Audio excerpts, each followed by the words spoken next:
All right, everyone, you may have seen that the other day when Trump signed the COVID stimulus relief bill, the one that's giving you 600 of your own dollars while sending a whole bunch of money to corporations. It's tied in with a budget that sends tens of billions to other countries that don't really need it while we're in a recession, during a pandemic, just to bribe people into pretending that they like us. He used the Impoundment Act, actually, when he signed off. He invoked the Impoundment Act. There are a lot of people who don't understand what the fuck this means. Number one, the Impoundment Act was misused by Richard Nixon and was reformed in the 1970s by the Impoundment Control Act. So impounding the funding that it provides is no longer, strictly speaking, meaningful. That being said, the fact that Trump can't actually prevent the disbursement of this money, except in some ways for 45 days, it does make a statement, because what he has done is he's given essentially a different version of the bill in which he's made suggestions and rescissions and demands of various kinds. Repeal or reform 230. The latter a good idea, the former a shitty idea.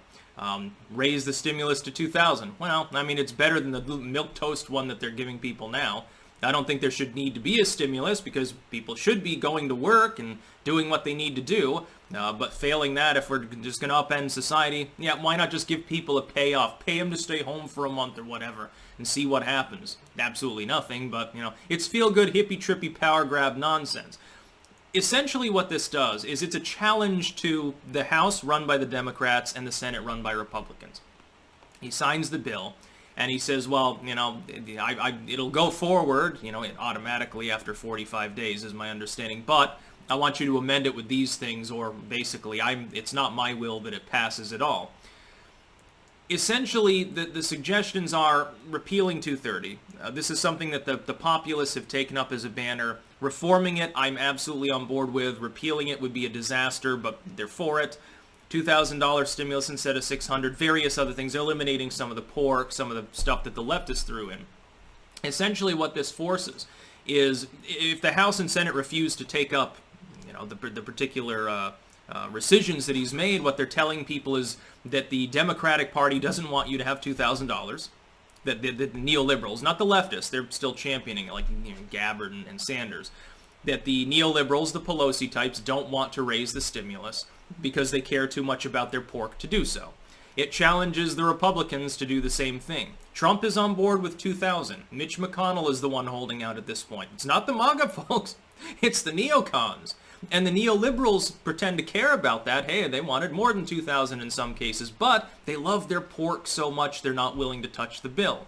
What this does is it shifts the blame for the shitty stimulus to Congress, off of Trump. It's a masterstroke. Do you think Trump cares at this point what happens to the Senate GOP? He'll campaign for Loeffler and Perdue in Georgia. Basically, if they get in there, then they have to kiss ring. They owe him a favor. He doesn't care about Mitch McConnell. McConnell threw him under the bus. He doesn't care. I bet he doesn't even want Mitch McConnell to continue as a Senate Majority Leader if he is. I bet he doesn't even want it. He'd probably rather have like Ted Cruz or something in the position. Not going to happen, but he'd rather have someone that's, at least reasonably intelligent in there. Turtle Man never has been for anything other than strategy. Strategic genius, absolute goddamn neocon sellout. Sort of like a John McCain when you think about it, or Lindsey Graham. Lindsey, hey, Edward Snowden was a traitor and pardoning him would be a big sin. Graham, a bunch of fucking horseshit. It's epic, but it is largely symbolic. And some people are saying, well, Trump sold out. You don't understand strategy.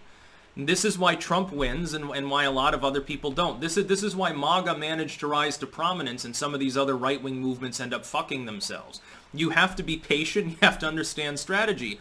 He has just effectively fucked the Democrats in the House, setting the stage, by the way, for the midterms that are going to be a wash. It's going to be terrible for the Democrats in the House. They're going to lose the House majority, probably. It's going to be like Tea Party 2.0. It'll be like 2010 all over again. He's also screwing the mainline Republicans. If he can fuck the mainline Senate Republicans and the Democrats in the House enough, he can say, told you so in a couple more years and come swinging back. It's his long-term grand strategy. Analyze him from this perspective. He likes the triple crown. He has the triple crown mentality. He comes into politics for the first time. He's already pushing 70 and shit. He's already a billionaire, so he's got the wealth. That's one gem in the Triple Crown. He's got the fame. It's Donald Trump. Everyone knows who he fucking is. Whether it's from the MTV era, feuding with Rosie, pageantry, wrestling, the Stern universe, casinos, and skyscrapers in the 80s, being, one of the biggest magnates of an entire decade, the Reagan era. He's got that one. What's left? Power. Raw power. The only thing that would suffice when you get to that level, you can't just be mayor. You can't just be a governor. That's pretty good. The normal person would think they accomplished something if they become their mayor of their town. Like if I became a governor or something, I'd think I really accomplished something. It's not the same as the presidency.